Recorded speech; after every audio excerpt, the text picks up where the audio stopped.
Welcome to the Real News Network. I'm Paul Jay in Baltimore, and welcome to this week's edition of the Porter Report with investigative journalist Gareth Porter. Gareth now joins us from our studio in Washington, D.C. Thanks for joining us, Gareth. Thanks very much, Paul. Glad to be back again. So what are you working on this week? Well, this week I've been working on my four-part series on how David Petraeus essentially created a myth of his own success, particularly in Iraq, but also in Afghanistan. I've had the first two pieces published at Truth Out, and the third is in the can, ready to be published, I think, the beginning of next week. And then the fourth, which will be on Afghanistan, will come later that week. Why do you think this is a myth? Well, I think it's a myth because if you go into the specifics of what actually happened in each of his commands, three commands in Iraq and the one in Afghanistan, what you find is that there is always a myth surrounding the claims that are made about his success, beginning with his first command, which was primarily in Mosul, the second largest city in Iraq, from 2003, 2004. And in that command, he was given credit by one journalist after another who went to Mosul and spoke with him and wrote stories for having essentially done what no other U.S. commander in Iraq during that period of the war was able to do, which was supposedly to keep control over the Sunni insurgency. And again, of course, Mosul is a predominantly Sunni city, and so we're talking about a Sunni insurgency there.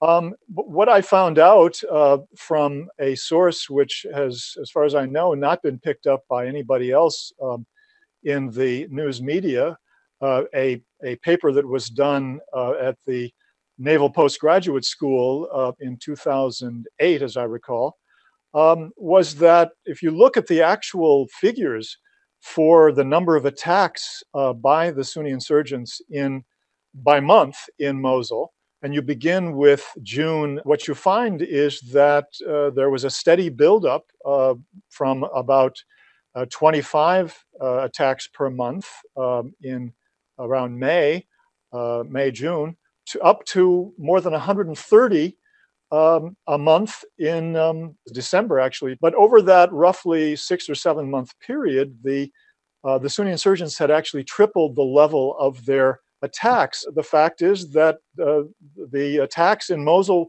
represented about 1/5 of the attacks countrywide.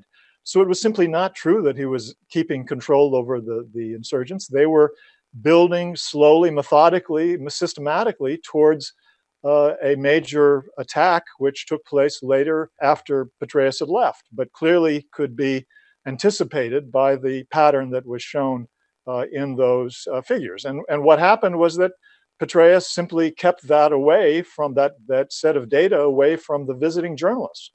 And they never seemed to show enough initiative or curiosity to ask for the full set of figures, the whole run of the trend line for attacks by the Sunni insurgents through that period. So then the next success story is his command during the transition period. That's right. And by transition, we mean the command of the transition command. That was the command that was supposed to essentially set up a new Iraqi police and army, and to basically set the stage for that police and army structure to take over the war eventually. And so this was from 2004 to 2005. And that was a period that doesn't get much notice. It's not really much discussed in the news media as a major triumph for Petraeus. And I think the reason is that there was nothing particularly spectacular about what happened, and the news media wasn't really covering it that much as a Petraeus success.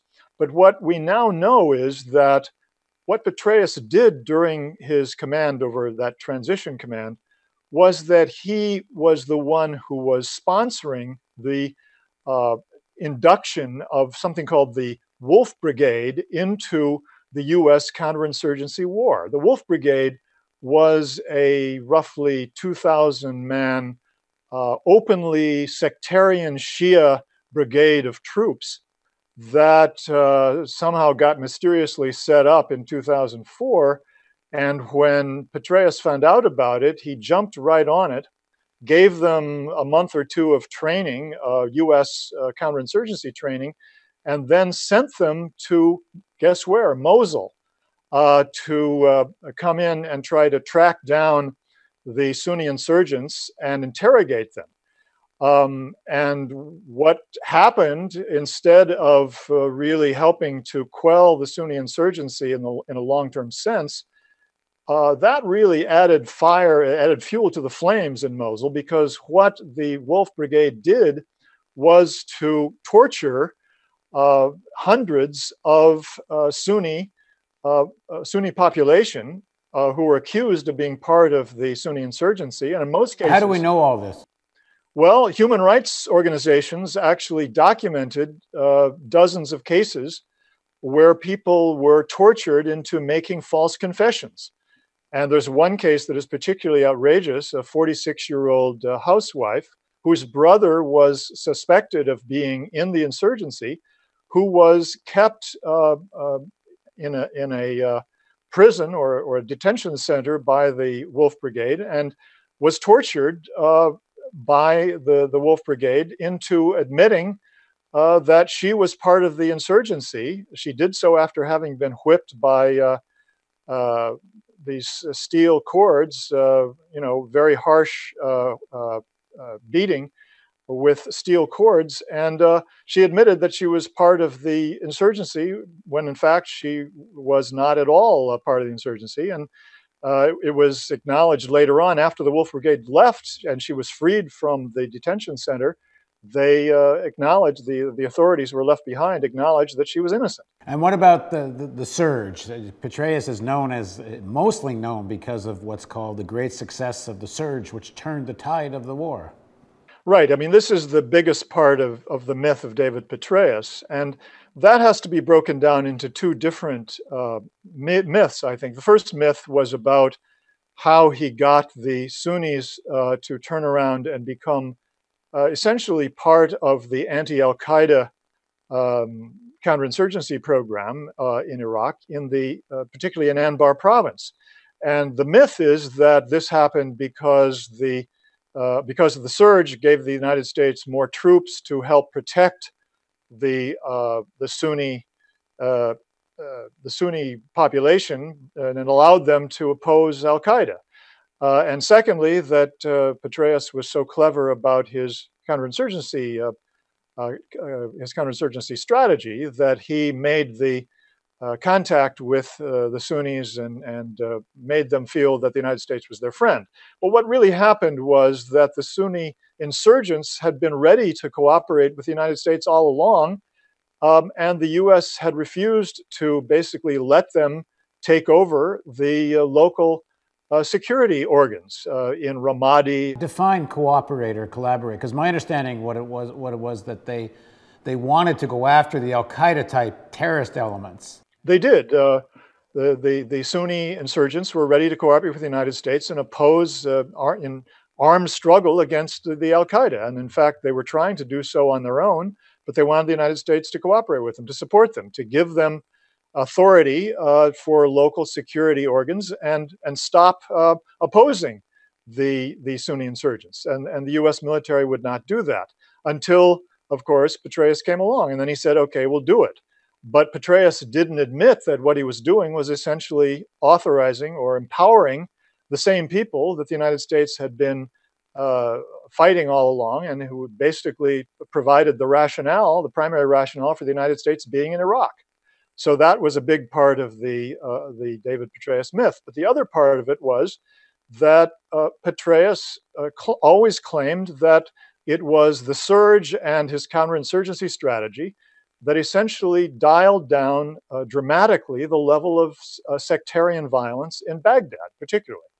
And he could show the figures that showed the dramatic decline of sectarian deaths in Baghdad after he arrived. But what he did not point out in his testimony and in his interviews on this question was that the biggest fall in the sectarian deaths in Baghdad had taken place before the surge had even begun, and even before David Petraeus arrived in Iraq.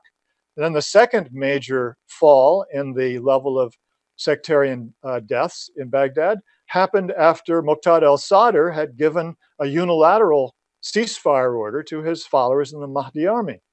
And that was not because of the U.S. surge or the counterinsurgency strategy of David Petraeus. It was because the Iranians put pressure on Muqtada al-Sadr to stop his high-profile military operations, so that the al-Maliki regime could consolidate its power. And that was the primary concern of both Iran and the other Shia factions that were at play in Iraq. And strangely enough, also an American objective. That was, and the irony of this situation was that the United States and Iran were supporting the same horse, as it were, which was the al-Maliki regime.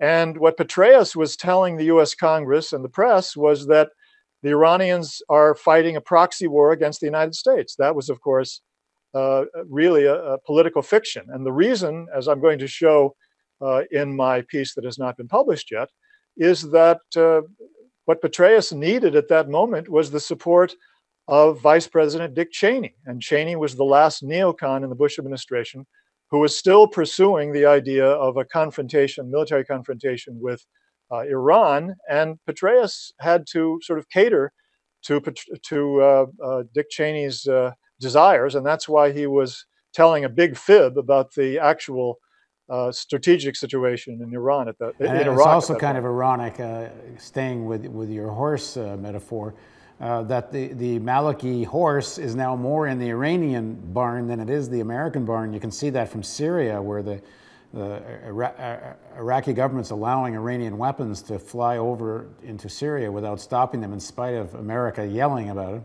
There are many, many indicators that al-Maliki and the Shia-dominated government of Iraq are fully in the Iranian camp with regard to the most important conflict, as seen from Iraq as well as Iran, which is the Sunni-Shia divide in the Middle East. So much for Petraeus winning the war.